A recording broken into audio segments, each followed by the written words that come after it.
The state Senate Committee on Finance met for the first time today to go over the first draft of the Texas biennium budget. KXAN's Maggie Glenn explains how some legislators are gambling on casinos and gaming to help make up for the shortfall brought on by the pandemic.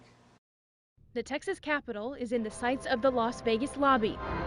More than 50 lobbyists have been dispatched straight from the Strip, and the Sands late CEO funneled millions of dollars to Republican state lawmakers' campaigns, all in hopes that gaming legislation will be seen as an answer to the state budget shortfall. You could count that as a source of revenue in order to fund the services that we need here. The state's deficit coming out of the pandemic isn't as dire as once thought, which showed July's $4.6 billion shortfall estimate now projected to be a $946 million shortfall. But legislators made it clear the budget going forward will still be tight. It is a responsible budget that meets the essential needs of our state. Expanding legalized gambling in Texas is not a new concept. State Senator Carol Alvarado has been filing bills to establish a gaming commission in Texas for years. It's been an uphill battle ever since I've been filing the bill since 2009.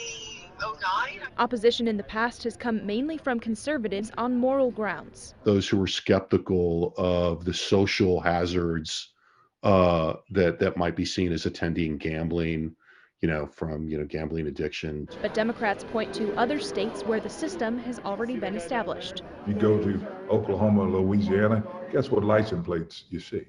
You see Texas license plates. In order to make certain that revenue stays in the state of Texas, it makes sense to me. Maggie Glenn, KXAN News. In addition to casinos and gaming commissions, there is also a bill filed to legalize sports betting in the state of Texas. Efforts to ease restrictions on gambling in Texas have failed at the legislature, including in the 2019 session. Two bills allowing casinos to be built in Texas faced strong opposition from social conservatives at the Capitol. Those bills never made it out of committee.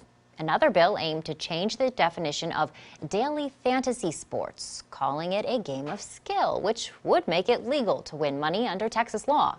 That bill passed the House by a wide margin, but never got a vote in the Senate.